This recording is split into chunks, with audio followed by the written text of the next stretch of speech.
Hey guys what's up, कैसे हैं आप लोग। उम्मीद करता हूं दोस्तों आप बहुत अच्छे होंगे और आपकी पढ़ाई बहुत अच्छे से चल रही होगी। पहला दिया हुआ है रूल नंबर 89 सब रूल 4। ये बात करता है refund claim in case of zero rated supply without payment of IGST. अब देखो, विदाउट पेमेंट ऑफ आईजीएसटी अगर आपने कोई एक्सपोर्ट किया है तो उस केस में रूल 89 4 लगता है। वेरी वेरी इंपॉर्टेंट कॉन्सेप्ट, मतलब सबसे ज्यादा इंपॉर्टेंट है इस चैप्टर के अंदर।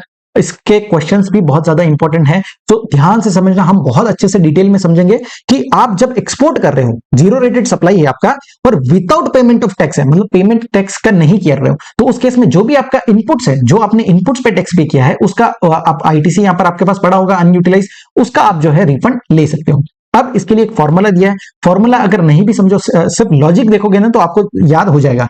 फॉर्मूला क्या है, देखिए, जितना मेरा आईटीसी है वो आईटीसी का मैं अनयूटिलाइज आईटीसी है, अब उस अनयूटिलाइज आईटीसी का मुझे रिफंड लेना है। ठीक है, तो मान लो 1 लाख रुपीज का मेरे पास अनयूटिलाइज आईटीसी है। ठीक है, सो 1 लाख रुपीज का मेरे पास यहां पर अनयूटिलाइज आईटीसी। अब ये आईटीसी का जो है अगर मैं पूरा रिफंड ले लूंगा तो वो गलत हो जाएगा। क्यों सर? क्योंकि हमें अनयूटिलाइज आईटीसी कौन सा देखना है, जो एट्रीब्यूटेबल है to export to zero rated supply. ठीक है, सो जितना जीरो रेटेड सप्लाई, मान लीजिए मैं यहां पर डोमेस्टिक टेरिटरी में भी सेल कर रहा हूं और मैं एक्सपोर्ट भी कर रहा हूं, तो उस केस में अगर मैं पूरा ही आईटीसी का क्रेडिट ले लूंगा तो वो गलत हो जाएगा। इसलिए क्या बोला है कि जितना ये आईटीसी है, ये 1 लाख रुपीज मान लीजिए एक्सपोर्ट भी कर रहे हो, इसमें एक्सपोर्ट वाला भी है और डीटीए वाला भी है, तो जितना एट्रीब्यूटेबल है जीरो रेटेड सप्लाई के लिए वही आपको आईटीसी यहां पर रिफंड मिलेगा। सो जितना एट्रीब्यूटेबल है जीरो रेटेड सप्लाई के लिए वो कैसे निकालेंगे, तो जितना आपका zero rated supply of goods या zero rated supply of service का टर्नओवर है, डिवाइड बाय टोटल टर्नओवर ले लो, उसको मल्टीप्लाई करोगे नेट आईटी से, तो नेट आईटीसी से, तो फिर आपका जो है यहां पर रिफंड का अमाउंट आ जाएगा। क्लियर है? तो फॉर्मूला क्या है, देखो, तो turnover of zero rated supply of goods plus turnover of zero rated supply of service divide by adjusted total turnover into net ITC. So कर क्या रहे हैं, हम नेट आईटीसी का रिफंड ले रहे हैं, लेकिन वो नेट आईटीसी जो एट्रीब्यूटेबल है जीरो रेटेड सप्लाई के लिए। ठीक है, जितना हमने एक्सपोर्ट किया है उसके रिगार्डिंग जितना आईटीसी एट्रीब्यूटेबल है वही हम रिफंड यहां पर मिलेगा। क्लियर है सर? फॉर्मूला आपको समझा गया? सिंपल फॉर्मूला है, सिर्फ आपको लॉजिक ध्यान रखना है कि जितना आईटीसी एट्रीब्यूटेबल है जीरो रेटेड सप्लाई के लिए वही हम यहां पर ले रहे हैं। प्रोपोर्शनेट कैसे कर रहे हैं, जितना मेरे जीरो रेटेड सप्लाई का टर्नओवर है divide by adjusted total turnover. अब ये देखो, चार टर्म्स हमने देखी है। पहला बोला है zero rated supply of goods, दूसरा बोला है zero rated supply of service, तीसरा बोला है एडजस्टेड टोटल टर्नओवर और चौथा बोला है नेट आईटीसी। सो इन चारों टर्म्स को समझते हैं, इंपॉर्टेंट है। पहला दिया है turnover of zero rated supply of goods क्या होगा। देखो, जब आप गुड्स को यहां पर एक्सपोर्ट कर रहे हो तो कौन सा वैल्यू लेना है, तो देखो, value of zero rated supply of goods made during the relevant period without payment of tax under bond और एलयूटी। देखो, जितना आपने एक्सपोर्ट किया है वही आपको यहां पर वैल्यू ले लेना है। ठीक है, जो बॉन्ड या एलयूटी फाइल करके जो आपने एक्सपोर्ट कर रहे हो वो वैल्यू ले लेना है। लेकिन केस कुछ ऐसा है जिसमें आपका जो शिपिंग बिल में जो वैल्यू है और आपका value declared in the tax invoice, अगर ये दोनों अलग अलग है, सर ये कैसे हो सकता है, समझो। इसका एक एग्जाम्पल लेते हैं। मान लीजिए एक सप्लायर है जो एक्सपोर्ट कर रहा है, ठीक है, सो एक्सपोर्ट कर रहा है। अब यहां पर इसने जो वैल्यू बताया है वो 3 लाख रुपीज का बताया है, 3 लाख रुपीज का, सॉरी 3 लाख रुपीज का वैल्यू बताया अपने इनवॉइस के अंदर। ठीक है, लेकिन आगे जब वो एक्सपोर्ट कराने गया तो यहां पर एक्सपोर्ट करने के टाइम पे उसने जो शिपिंग बिल फाइल किया उसमें क्या बोल रहा, मान लीजिए वहां के कस्टम्स के जो ऑफिसर है उन्होंने बोला कि नहीं, आपने वैल्यू ज्यादा बताया भाई, 3 लाख रुपीज तो है ही नहीं, ये तो 2 लाख रुपीज ही है। तो उस केस में आपका जो शिपिंग बिल का वैल्यू है वो अगर 2 लाख रुपीज है और टैक्स इनवॉइस का वैल्यू अगर 3 लाख रुपीज है, तो उस केस में वैल्यू कौन सा लेंगे सर, जो लोअर होगा, विचएवर जो लोअर है वो वैल्यू आपको यहां पर लेना है। ठीक है, सो ये बहुत ही रेयर केसेस में होता है, मेजोरिटी केसेस में दोनों वैल्यू जो है वो सेम ही रहता है, जो आपका टैक्स इनवॉइस का वैल्यू है या फिर जो शिपिंग बिल का वैल्यू है दोनों ही सेम होते हैं। लेकिन अगर डिफरेंट है, अगर क्वेश्चन में डिफरेंट दे दिया है, उस केस में आपको विचएवर जो लोअर है, विचएवर जो लोअर अमाउंट है वो आपको कंसीडर करना है। ठीक है, सो जो आपने एक्सपोर्ट किया है वो वैल्यू आप ले लोगे zero rated supply of goods का। अब और में क्या दिया है, और आपको देखना है value which is 1.5 times of the value of like goods domestically supplied by same और similarly placed supplier as declared by the supplies. तो ये क्या बोल रहा है, अगर वही सप्लायर कुछ एक्सपोर्ट मतलब डोमेस्टिकली भी कोई गुड्स बेच रहा है, तो सॉरी, कोई भी गुड्स है जो सिमिलरली प्लेस गुड्स है या सिमिलर गुड्स है जो डोमेस्टिकली सेल हो रहे हैं, तो उस केस में जो डोमेस्टिकली पैसा जो चार्ज कर रहे हो, जो वैल्यू है उसका 1.5 टाइम्स कर लो। सो इन दोनों में से जो भी लोअर होगा, विचएवर जो लोअर है वो आपका वैल्यू ले लेना है आपको zero rated supply of goods का। अब सर इसको एक एग्जांपल से समझेंगे तो और अच्छे से हमें समझ आ जाएगा। अब देखो, एक भाई साहब है जो एक्सपोर्ट भी करते हैं और डोमेस्टिक टेरिटरी में भी सेल करते हैं, ठीक है। तो मान लीजिए लोकल यहां पर सेल कर रहे हैं 200 रुपीज में, वैल्यू कितना है पर यूनिट 200 रुपीज, और अगर एक्सपोर्ट करते हैं तो 350 में करते हैं। एक्सपोर्ट ऑब्वियसली ज्यादा पैसों भी करेंगे, ठीक है। सो एक्सपोर्ट कर रहे हैं 350 में और डोमेस्टिकली सेल कर रहे हैं 200 रुपीज में। नंबर ऑफ यूनिट्स मान लेते हैं 5 यूनिट सप्लाई कर रहे हैं, तो उस केस में टर्नओवर कितना हो जाएगा सर, 1000 रुपीज यहां पर लोकल का हो जाएगा, और एक्सपोर्ट के केस में कितना हो जाएगा 1750 रुपए, ठीक है। तो अब देखो हमें क्या देखना है, पहले जो वैल्यू यहां पर आपका डिक्लेयर किया, ठीक है। सो एक ये हो गया 1750। उसके बाद दूसरा आपको क्या लेना है 1.5 times of goods supplied domestically. So domestically मैं कितनी रेट में बेच रहा हूं, 200 रुपीज में मैं डोमेस्टिकली सेल कर रहा हूं। सो ये 200 रुपीज को मुझे मल्टीप्लाई करना पड़ेगा 1.5 टाइम्स है। सो 1.5 करूंगा 200 का, तो कितना होगा 300 रुपीज। 300 यूनिट्स मेरा पर यूनिट हो गया, और 5 यूनिट्स टोटल है, तो कितना हो जाएगा 1500 रुपीज। सो 1500 यहां पर टोटल हो जाएगा। अब 1500 और 1750 दोनों में से लोअर कौन सा है 1500, तो 1500 आपको यहां पर कंसीडर करना रहेगा, ठीक है। तो देखो दोनों ही चीजें दी हुई है, पहला यहां पर टर्नओवर यहां पर दिया है, और दूसरा turnover as per amended definition, जो डेफिनेशन हमने देखा वो उसके हिसाब से अगर देखोगे तो आपका कितना आएगा वैल्यू 1500। सो ये ध्यान रखना, दोनों में से जो भी लोअर अमाउंट रहेगा वो आपको कंसीडर करना रहेगा। क्लियर है सर? चलो, हमें turnover of zero rated supply of goods तो समझ गया। अब नेक्स्ट आते हैं, नेक्स्ट टर्म दिया हुआ है zero rated supply of service. क्या होता है सर?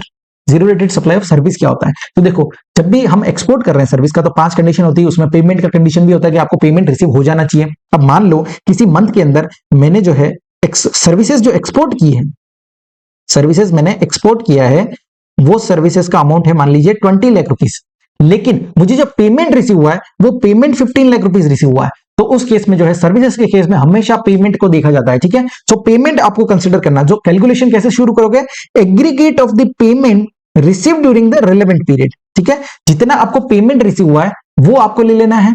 अब उसमें ऐड करना है payment received in prior period and services completed in relevant period. अब रेलेवेंट पीरियड क्या होता है, सबसे पहले तो ये समझ जाओ, means the period for which claim has been filed. जिस पीरियड का रिफंड आप क्लेम कर रहे हो वो रेलेवेंट पीरियड कहलाता है, ठीक है। अगर आपको कोई ओपनिंग बैलेंस दिया हुआ है, ठीक है, तो वो आपको कंसीडर नहीं करना।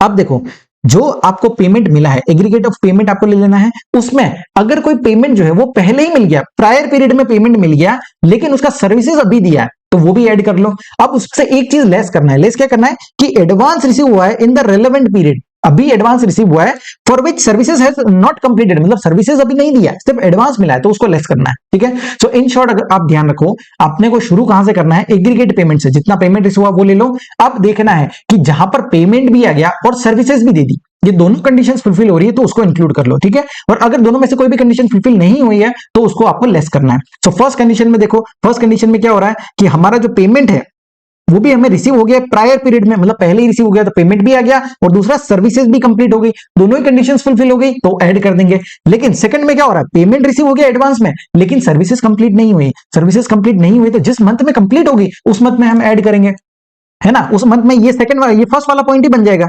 ठीक है।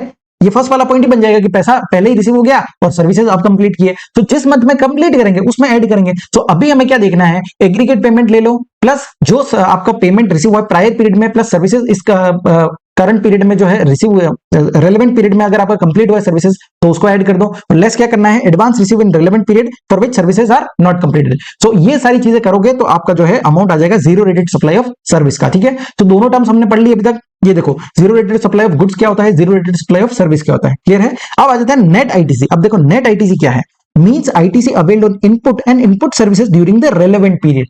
रेलेवेंट पीरियड मतलब क्या, जिस महीने में जिस पीरियड का आप रिफंड क्लेम कर रहे हो, ठीक है। आईटीसी का कोई आपको ओपनिंग बैलेंस दिया हुआ है क्वेश्चन के अंदर, तो वो ओपनिंग बैलेंस को इग्नोर करना है, ठीक है। आपको ध्यान रखना, जो रेलेवेंट पीरियड है, जो रिफंड का पीरियड है, वही टाइम पीरियड का आपको लेना है। और क्या लेना है sir, input and input services. क्या बोला है, इनपुट एंड इनपुट सर्विसेज, दोनों ही चीजें देखनी है, क्लियर है। सो इस चीज में ध्यान रखना कि कैपिटल गुड्स को आपको कंसीडर नहीं करना है, ठीक है। अब मान लो मैं कोई गुड्स बना रहा हूं, ठीक है। सो जब मैं गुड्स मैन्युफैक्चर कर रहा हूं, ठीक है, सो मैंने यहां पर इनपुट भी लिया होगा, इनपुट सर्विसेज भी लिए और कैपिटल गुड्स भी यूज किए, और तीनों को यूज करके जो है मैंने कोई इनपुट यहां पर बनाया है। अब मैं इसको आगे एक्सपोर्ट कर रहा हूं, तो इस केस में देखो, आपको जो इनपुट है आपका आईटीसी किसका लेना है? इनपुट सर्विसेज एंड इनपुट, इन दोनों का ही लेना है, कैपिटल गुड्स का नहीं लेना है। सर क्यों नहीं लेना है? क्योंकि देखो कैपिटल गुड्स तो आप बहुत साल यूज करोगे, 5 साल 10 साल तक कैपिटल गुड्स यूज करोगे, तो फ्यूचर में आप एक्सपोर्ट करोगे नहीं करोगे, हमें क्या गारंटी? हमें गारंटी नहीं है, क्योंकि आप क्या कर रहे हो, विदाउट पेमेंट ऑफ जीएसटी यहां पर कर रहे हो, ठीक है, रिफंड आपको मिल रहा है, आप एक्सपोर्ट कर रहे हो विदाउट पेमेंट ऑफ जीएसटी। तो उस केस में जो भी आपका अनयूटिलाइज आईटीसी है, तो वो हम सिर्फ इनपुट या इनपुट सर्विसेज का ही यहां पर रिफंड प्रोवाइड करेंगे, कैपिटल गुड्स का नहीं करेंगे, क्योंकि हमें आप पर भरोसा नहीं है कि आगे चल करके आप एक्सपोर्ट करोगे नहीं करोगे, कोई पता नहीं, क्योंकि कैपिटल गुड्स तो बहुत साल तक चलते हैं। इसलिए कैपिटल गुड्स का जो है आप आईटीसी ले सकते हो। क्या बोला सर? कैपिटल गुड्स का आईटीसी ले सकते हो, लेकिन रिफंड आपको नहीं मिलेगा, ठीक है। रिफंड किसका मिलेगा? जो आपका इनपुट है और जो आपका इनपुट सर्विस है, वही आपका नेट आईटीसी के कैलकुलेशन में आएगा। क्लियर है सर? समझा? तो ये नेट आईटीसी जो दिया हुआ है, ये आपका सिर्फ इनपुट एंड इनपुट सर्विस लेना है, कैपिटल गुड्स नहीं लेना है। क्लियर है? चलो सर नेक्स्ट आ जाते हैं, एडजस्टेड टोटल टर्नओवर क्या होता है। अब देखो एडजस्टेड टोटल टर्नओवर क्या होता है, तो डेफिनेशन क्या दिया है, turnover of zero rated supply of goods और सर्विसेज एज अबाउ। अब देखो इसका डेफिनेशन अगर मॉड्यूल में देखोगे तो थोड़ा डिफरेंट है, लेकिन मैंने काफी सिंप्लीफाई कर दिया है। सो जो भी आपका टर्नओवर है zero rated supply of goods and zero rated supply of service का, जो हमने यहां पर अबाउ कैलकुलेट किया है, वो आप ले लो। अब उसमें ऐड करना है turnover of non zero rated supply in a state और यूनियन टेरिटरी। जो नॉन जीरो रेटेड सप्लाई है उसको भी आपको ऐड करना है। अब सर आप देखो जीरो रेटेड सप्लाई भी ऐड कर दिया और नॉन जीरो रेटेड सप्लाई भी ऐड कर दिया, तो हम सीधा ही टोटल टर्नओवर ही ले लेते हैं ना, ये अलग अलग क्यों कर रहे हैं? तो समझो अलग अलग क्यों किया, क्योंकि यहां पर देखो हमने क्या देखा था कि आपको वैल्यू लेना है जो एक्सपोर्ट का वैल्यू है, और क्या बोला है, वैल्यू विच इज 1.5 टाइम्स, ठीक है। तो अगर 1.5 टाइम्स अगर लोअर आ गया तो उस केस में आपका वैल्यू अलग हो जाएगा zero rated supply of goods का। तो टोटल टर्नओवर अगर ले लोगे तो गलत हो जाएगा ना, है ना। हमने एग्जांपल में क्या देखा था, समझो अगर मैं टोटल टर्नओवर लेता हूं तो उस केस में मेरा टोटल टर्नओवर कितना है 2750, लेकिन मेरा यहां पर मैंने क्या किया था, वैल्यू 1.5 टाइम्स जो है वो लोअर आ गया था, तो उस केस में मेरा यहां पर टर्नओवर 1500 ही हुआ, तो मेरा इसमें कितना आ गया 2500। तो ध्यान रखना, जो आपने zero rated supply of goods और सर्विसेज का वैल्यू पहले कैलकुलेट किया है वही वैल्यू लो, उसमें ऐड करो non zero rated supply of goods, non zero rated supply जो है उसका वैल्यू ऐड करो। अब लेस क्या करना है sir, value of exam supplies other than zero rated supplies. तो जो भी आपका एग्जाम सप्लाईज है other than zero rated supply, उसको आपको लेस करना रहेगा। तो ये करोगे तो आपका जो है यहाँ पर एग्रीगेट वैल्यू भी आ जाएगा। क्लियर है सर? सारे टर्म्स आपको समझे कि हाँ बहुत इंपॉर्टेंट कॉन्सेप्ट है। अब देखो इसको एक एग्जांपल करेंगे ना तो ये एकदम डन एंड डस्टेड हो जाएगा। क्लियर है? चलो फॉर्मूला आपको समझा। अब देखो एग्जांपल क्या है, तो वही चीज हमने जो पहले देखा, a supplier is a manufacturing only one type of goods and is supplying same goods in both domestic market and overseas market. मतलब डोमेस्टिक मार्केट में भी सेल कर रहा है और एक्सपोर्ट भी कर रहा है। नेट एडमिसिबल आईटीसी हमें दिया हुआ है 270, ठीक है। तो एडमिसिबल आईटीसी मतलब इनपुट एंड इनपुट सर्विस का, कैपिटल गुड्स का नहीं, ठीक है। तो जो एडमिसिबल क्या होता है, इनपुट एंड इनपुट सर्विस का ही यहाँ पर आईटीसी लेते हैं। आप देखो लोकल मार्केट में बेच रहा है 200 रुपए में, एक्सपोर्ट कर रहा है 350 में, नंबर ऑफ यूनिट्स दिया है 55, तो टोटल टर्नओवर कितना हो जाएगा 1750 रुपीज, ठीक है। लेकिन हम वैल्यू कौन सा लेंगे, वैल्यू जब भी निकाल रहे हो एक्सपोर्ट का, तो हम देखेंगे एक्चुअल एक्सपोर्ट वैल्यू कितना है और कितना लेंगे डोमेस्टिक मार्केट में जितना सेल कर रहे हो उसका 1.5 टाइम्स। तो यहां पर कितना हुआ 200 इंटू 5 को मल्टीप्लाई किया 1.5 से, और विच एवर इज लोअर लेंगे तो लोअर कितना है 1500, सो ये अमाउंट ले लेंगे तो हमारा ये वैल्यू आ जाएगा टर्नओवर। अब फॉर्मूला क्या बोलता है, सबसे पहले zero rated supply of goods and zero rated supply of service का वैल्यू लो। तो जीरो रेटेड सप्लाई क्या है, जो एक्सपोर्ट कर रहे हैं वो जीरो रेटेड सप्लाई है। तो जीरो रेटेड सप्लाई का टर्नओवर कितना है 1500, जो हमने यहां पर कैलकुलेट किया 1.5 टाइम्स लोअर आया था, ठीक है। नेक्स्ट डिवाइड बाय क्या करते हैं, एडजस्टेड टोटल टर्नओवर। अब देखो अगर टोटल टर्नओवर ले लोगे 2750 तो गलत हो जाएगा, इसलिए मैंने क्या बोला, जो आपका पहले कैलकुलेट किया zero rated supply of goods का वैल्यू वो ले लो। तो zero rated supply of goods का वैल्यू कितना था 1500, वो हमने ले लिया, plus value of non zero rated supply. Non zero rated supply कितना, ये 1000, जो डोमेस्टिक इन लोकली आप बेच रहे हो उसका वैल्यू ऐड कर लो। सो 1500 divide by 1000 plus 1500 into multiply किससे करेंगे, नेट आईटीसी। नेट आईटीसी हमें क्वेश्चन में दिया हुआ है 270, सो इससे मल्टीप्लाई करोगे तो आपका जो है रिफंड अमाउंट आ जाएगा, ठीक है। तो 162 रुपीज आपका यहाँ पर आ जाएगा। क्लियर है? आई होप आपको रूल 89.4 अच्छे से समझा है। अब नेक्स्ट आते हैं concept of inverted duty structure. Inverted duty structure क्या होता है सर, हम ऑलरेडी समझ चुके हैं। जब आपका जो इनपुट होता है, ठीक है, it refers to a situation where the rate of tax on input, input पे जो रेट है वो हायर है than the rate of tax on output supplies, ठीक है। तो उस केस में जो है आपको यहाँ पर रिफंड मिल जाएगा। इसका फॉर्मूला क्या है, इसके लिए रूल दिया हुआ है 89.5। तो 89.4 एंड 89.5 दोनों ही रूल इस चैप्टर के अंदर बहुत ज्यादा इंपॉर्टेंट है। तो 89.5 क्या बात करता है, refund claim in case of inverted duty structure. तो यहां पर भी एक फॉर्मूला दिया है, फॉर्मूले को आसान करने के लिए पहले एक बार मैं आपको लॉजिक बता देता हूं, फिर जो है फॉर्मूला आपको दिमाग में बैठ जाएगा। ठीक है, तो समझो, हमने जब एक्सपोर्ट देख रहे थे विदाउट पेमेंट ऑफ जीएसटी, तो उस केस में हमने फॉर्मूला क्या देखा था कि जितना मेरा आईटीसी एट्रीब्यूटेबल है जीरो रेटेड सप्लाई का, वो मैंने प्रोपोर्शन लिया था। ठीक है, सो आपने नेट आईटीसी को मल्टीप्लाई किया ZRS of goods and ZRS of services divide by adjusted total turnover. ठीक है, अब इन्वर्टेड ड्यूटी स्ट्रक्चर में क्या है, जितना पैसा आपने पे किया इन्वर्टेड ड्यूटी स्ट्रक्चर के अंदर वो आप ले लो। ठीक है, इन्वर्टेड ड्यूटी स्ट्रक्चर का जो आपका टर्नओवर है वो ले लो, डिवाइड करो एडजस्टेड टोटल टर्नओवर से, मल्टीप्लाई करो नेट आईटीसी से। ठीक है, तो ये पोर्शन जो है, ये पोर्शन आपका सेम ही है, turnover of inverted rated supply of goods और service divide by adjusted total turnover into net ITC. ये फॉर्मूला तो वही है कि जितना आईटीसी मेरा एट्रीब्यूटेबल है इन्वर्टेड रेट टर्नओवर से, वो मैंने कैलकुलेट कर दिया। अब माइनस करना है, माइनस क्या करेंगे सर, जो मैंने टैक्स का पेमेंट किया है, tax payable on such inverted rated supply of goods and services, जितना मैंने यहां पर टैक्स पेमेंट किया है। अब देखो मेरा आउटपुट पर रेट जो है वो कम है, एग्जाम्पल से समझो, मेरा जो इनपुट था उस पर रेट है 18%, लेकिन जो मेरा आउटपुट है उस पर रेट है 5%। सो 5% का भी मैंने टैक्स का पेमेंट तो किया है ना, तो ये 5% का जो मैंने पेमेंट किया है उसका मेरे को लेस करना पड़ेगा। ठीक है, सो ये अमाउंट मैं लेस करूंगा। मान लीजिए मैंने टैक्स का पेमेंट किया है 5,000 रुपीज का, तो ये मैं टैक्स का अमाउंट लेस करूंगा, लेकिन क्या ये पूरा लेस कर दूं क्या? तो इसके लिए देखो समझो, यहां पर जो इनपुट नेट आईटीसी जो बोला गया है, नेट आईटीसी का डेफिनेशन क्या है, means ITC available on input during the relevant period. सिर्फ इनपुट लिया है। अब हम जब जीरो रेटेड सप्लाई वाला केस देख रहे थे, ये देखो, जब आप zero rated supply without payment of tax देख रहे थे, उस केस में जो नेट आईटीसी था ना आपका, ये नेट आईटीसी के अंदर इनपुट एंड इनपुट सर्विसेज दोनों ही लिए थे, लेकिन इन्वर्टेड ड्यूटी स्ट्रक्चर के अंदर सिर्फ और सिर्फ आपको इनपुट ही कंसीडर करना है, इनपुट सर्विस भी नहीं आएगा और कैपिटल गुड्स तो कभी भी नहीं आएगा। ठीक है, तो इनपुट सर्विस को भी नहीं ले रहे, तो सिर्फ इनपुट का आपको यहां पर जो है रिफंड मिलेगा। तो इस केस में नेट आईटीसी आपका क्या हो जाएगा, इनपुट। अब देखो जितना मैं टैक्स पे कर रहा हूं, जितना मैं टैक्स पे कर रहा हूं, उस टैक्स पेमेंट में मैंने जो सप्लाई किया है इन्वर्टेड ड्यूटी स्ट्रक्चर के अंदर, तो अब उसमें मैंने इनपुट भी यूज किए होंगे, इनपुट सर्विसेज भी यूज की होगी, कैपिटल गुड्स भी यूज किया होगा, है ना। तो तीनों चीजें यूज की है। इसको भी एक एग्जांपल से समझेंगे तो और अच्छे से समझेगा आप। समझो, मैंने कोई इनपुट बनाया है, ठीक है, मैंने कोई इनपुट बनाया है जिसके अंदर मैंने इनपुट्स भी लिए हैं, इनपुट सर्विसेज भी ली है और कैपिटल गुड्स भी लिया है। ठीक है, कैपिटल गुड्स भी लिया है। तो इन तीनों का यूज करके मैंने कोई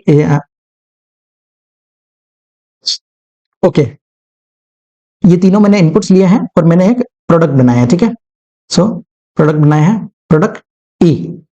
अब मैं इस प्रोडक्ट को क्या करता हूं, आगे सेल करता हूं। अब मान लीजिए मैंने जो इनपुट्स लिए हैं, अब जो रेट है इनवर्ट सप्लाई पे वो ज्यादा है और आउटवर्ड सप्लाई पे रेट कम है, उस केस में वो इन्वर्टेड ड्यूटी स्ट्रक्चर का केस हो जाएगा।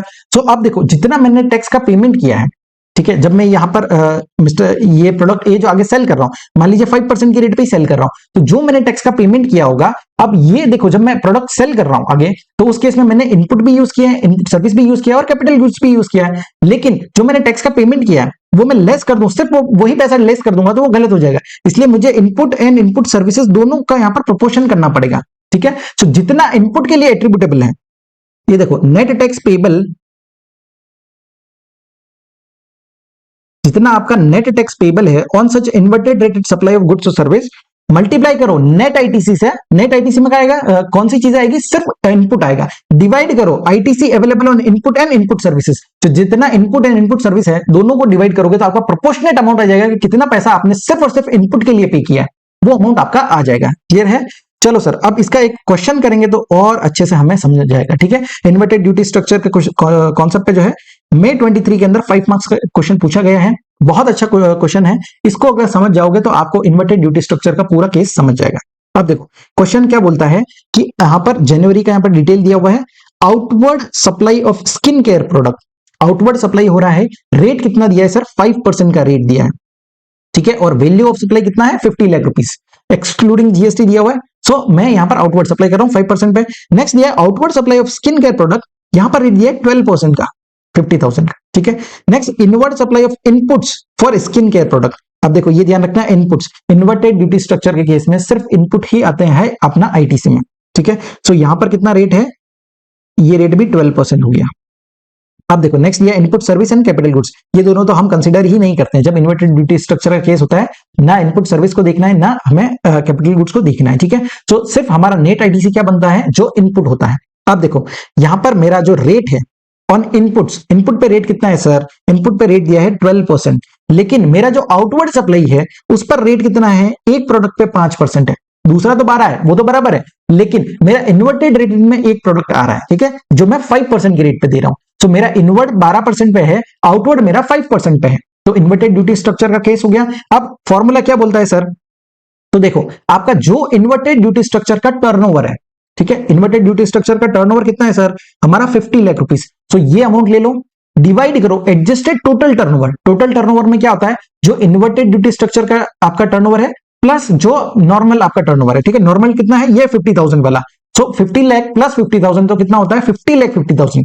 सो देखो फॉर्मूला हमारा क्या बनता है कि मेरा इन्वर्टेड ड्यूटी स्ट्रक्चर का टर्नओवर कितना है, तो वो मेरा आ गया 50 लाख रुपीस, ठीक है, 50 लाख रुपीस पे मेरा 5% ही रेट लग रहा है, वो इन्वर्टेड ड्यूटी स्ट्रक्चर का टर्नओवर है, divide by adjusted total turnover. Adjusted total turnover में क्या आएगा, तो ये दोनों ही चीजें आ जाएगी, ठीक है, ये 50 लाख प्लस 50,000 ये दोनों ही आ जाएगा एडजस्टेड टोटल टर्नओवर। सो मेरा हो गया 50 lakh 50,000 multiply by net ITC.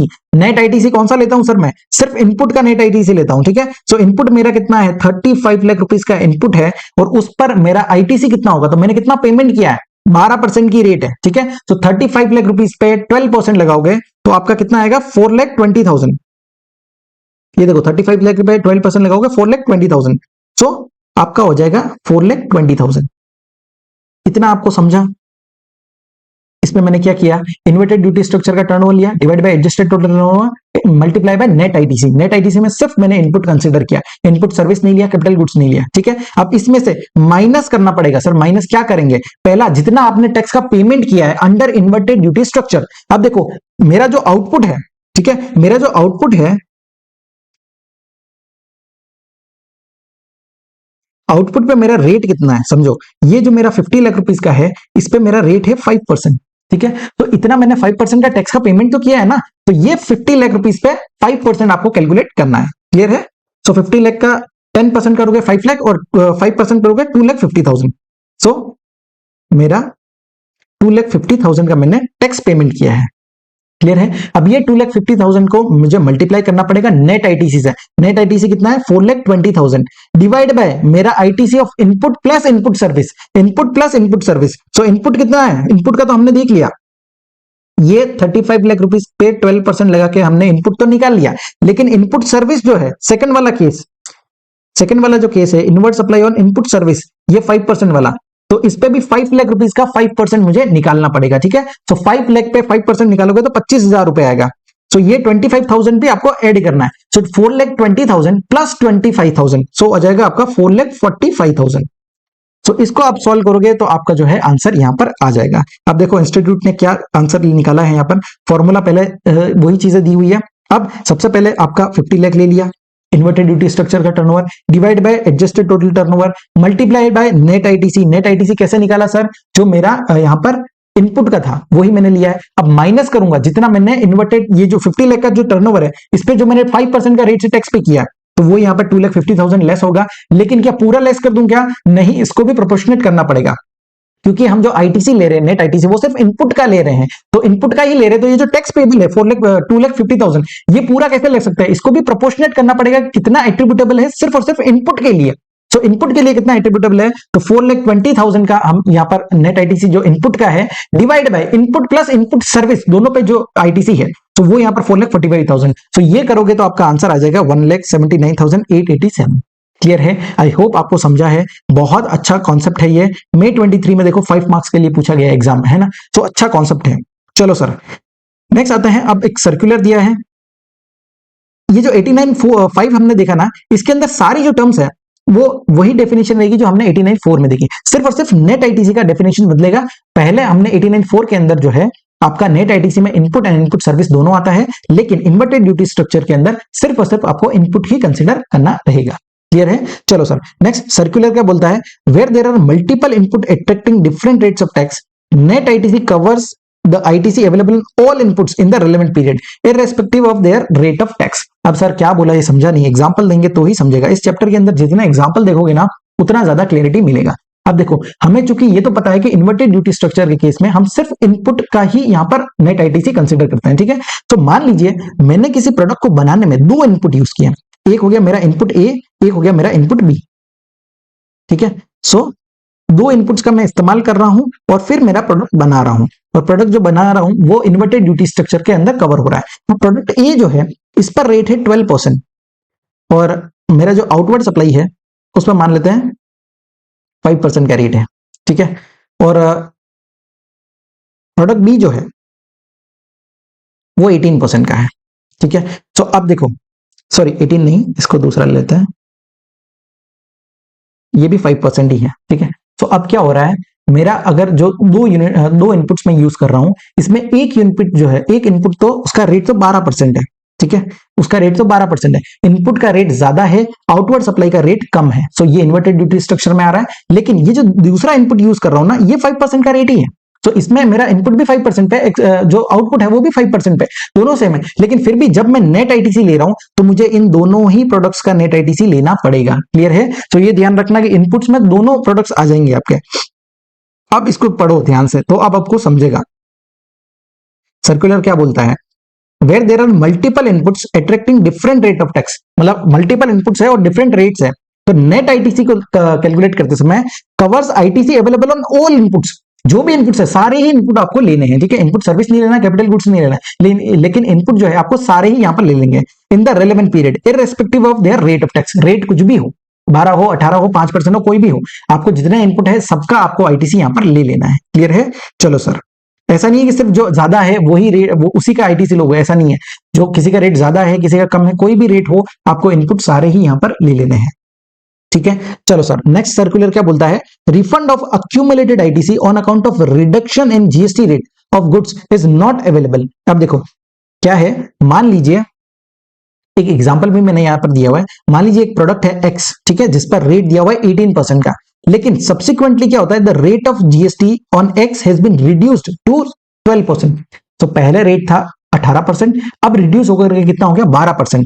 And in such cases the input and output being the same, input and output जो है वो दोनों ही सेम है। तो ये प्रोविजन जो है, ये सर्कुलर जो है जनरली ट्रेडर्स के लिए लाया गया। अब देखिए एक कोई ट्रेडर है, ठीक है, वो ट्रेडर क्या करता है, गुड्स को खरीदता है और आगे सेम एज इट इज बेच देता है। तो उस केस में क्या हो रहा, जब उसने गुड्स खरीदे थे तब उस गुड्स पे रेट था 18%, लेकिन बाद में चल के उसने खरीद लिया, अपने वेयरहाउस में रख दिया, अब क्या हो गई, रेट सब्सिक्वेंटली क्या हो गया, कम हो गया, रिडक्शन हो गया, तो 18% की रेट का जो है 12% हो गया। उस केस में क्या होगा, आपका इनपुट एंड आउटपुट सेम है, तो ये जो केस है इन्वर्टेड ड्यूटी स्ट्रक्चर के केस में फॉल नहीं करेगा, ठीक है। तो यहां पर आपको 89.5 के अंदर रिफंड नहीं मिलेगा। तो क्या हुआ है, रेट मेरा इनपुट आउटपुट सेम है, जस्ट पहले जब मैंने खरीदा तब 18% था, अब 12% हो गया। तो ये यहां पर इनपुट सर्विस डिस्ट्रीब्यूटर के केस में, सॉरी इन्वर्टेड ड्यूटी स्ट्रक्चर के केस में यहां पर कवर नहीं होगा। लेकिन अगर देखो आपका जो रेट कम हुआ है वो हुआ है where the output supplies are made under a concessional notification due to which the rate of tax on output is less than the rate of tax on input, ठीक है। अगर कोई कंसेशनल नोटिफिकेशन की वजह से अगर आपका रेट कम हुआ है, उस केस में आपको जो है यहां पर रिफंड मिल जाएगा, ठीक है, वो इन्वर्टेड ड्यूटी स्ट्रक्चर के अंदर कवर हो जाएगा। अब देखो यहां पर एक एग्जांपल भी दिया हुआ है, supplier who supplies goods to merchant exporter at a concessional rate of 0.1%। अब देखो मर्चेंट एक्सपोर्ट का कॉन्सेप्ट क्या है वो भी मैं थोड़ा सा आपको समझा देता हूं। मर्चेंट एक्सपोर्ट क्या होता है, देखो अब मैं मान लीजिए मैं एक एक्सपोर्टर हूं जो यहां पर एक्सपोर्ट करता है गुड्स एंड सर्विसेज, और अब देखो मैं कुछ भी इनपुट्स खरीदूंगा, अब जो भी मैंने यहां पर मान लीजिए विदाउट पेमेंट ऑफ जीएसटी कर रहा हूं, सो मैं यहां पर एक्सपोर्ट कर रहा हूं, और जो एक्सपोर्ट है वो विदाउट पेमेंट ऑफ जीएसटी है, without payment of IGST. Clear है? अब मैंने जो है जो भी ये प्रोडक्ट को जो मैं एक्सपोर्ट कर रहा हूं, अब इस एक्सपोर्ट करने वाले प्रोडक्ट में जो भी मैं बनाने के लिए जो इनपुट्स यूज किए हैं, मैंने किसी सप्लायर से लिया होगा, मान लीजिए ये मिस्टर एक्स है, यहां से इस सप्लायर से मैंने इनपुट्स खरीदे हैं, तो ये तो मुझे जीएसटी चार्ज करेगा। हमने देखा है कि 1 लाख रुपीज का अमाउंट रहता है, उस पर मान लीजिए जो भी रेट है 18% का रेट है अगर, तो 1,18,000 मुझे चार्ज किया जाएगा। अब क्या होगा, जो भी मेरा अनयूटिलाइज्ड आईटीसी है इसका मैं यहाँ पर रिफंड ले लूंगा, क्योंकि मैं यहाँ पर without payment of IGST export कर रहा हूं, तो जो भी मेरा अनयूटिलाइज्ड आईटीसी है उसका रिफंड लूंगा। अब देखो हो क्या रहा है, मैं पहले आईटीसी यहाँ पर 18,000 पे कर रहा हूं, ठीक है, जो मेरा इनवर्ट सप्लाई है उस पर मैं 18,000 पे कर रहा हूं, और बाद में इसी 18,000 का रिफंड मिल रहा है मुझे। सो अननेसेसरी जो है मेरा यहाँ पर वर्किंग कैपिटल ब्लॉक हो रहा है। मैं पहले 18,000 पे कर रहा हूं, फिर मैं आगे चल करके जो है यहां पर रिफंड ले रहा हूं, तो इसलिए जो है एक नोटिफिकेशन लाया गया, मर्चेंट एक्सपोर्ट का कॉन्सेप्ट लाया गया। अब मर्चेंट एक्सपोर्ट का कॉन्सेप्ट क्या बोलता है कि अगर आप कुछ भी इनपुट्स खरीद रहे हो और वो इनपुट्स आप इस्तेमाल करने वाले हो एक्सपोर्ट करने के लिए, ठीक है, आगे चल करके एक्सपोर्ट कर रहे हो, तो उस केस में क्या बोला है कि आपको पूरा 18,000 पे करने की जरूरत नहीं है, आपके लिए कंसेशनल रेट लेके आए हैं 0.1% का, ठीक है। तो अब क्या हो रहा है, मैं 1 लाख के इनपुट्स खरीद रहा हूं, तो मुझे सिर्फ और सिर्फ 0.1% का ही यहां पर जो है टैक्स का पेमेंट करना पड़ेगा, ठीक है। अब कम पैसा होगा, मेरा वर्किंग कैपिटल जो है वो ब्लॉक नहीं होगा, क्योंकि अल्टीमेटली ये 0.1% जो मैं पे कर रहा हूं ना, इसका भी मैं रिफंड तो लूंगा ही, इसका भी मुझे रिफंड मिलेगा, लेकिन अब ये जो अमाउंट है ये कम हो जाएगा, ठीक है। 1 लाख का 0.1% कितना होगा सर, सिर्फ और सिर्फ 100 रुपीज आपको यहां पर जीएसटी पे करना पड़ेगा। क्लियर है, पहले कितना पे करना पड़ा था, 18,000, तो मेरा 18,000 यहां पर ब्लॉक हो रहा था, इसलिए मर्चेंट एक्सपोर्ट का कॉन्सेप्ट लेकर के आया कि आप अगर सिर्फ एक्सपोर्ट करने वाले हो फ्यूचर में, तो जो भी आपका इनवर्ड सप्लाई है उस पर रेट जो है सिर्फ 0.1% आपको लगेगा, अगर सीजीएसटी एंड एसजीएसटी है तो 0.5% हो जाएगा, 0.05 हो जाएगा, ठीक है। सो ये यहां पर जो है रेट रहने वाला है।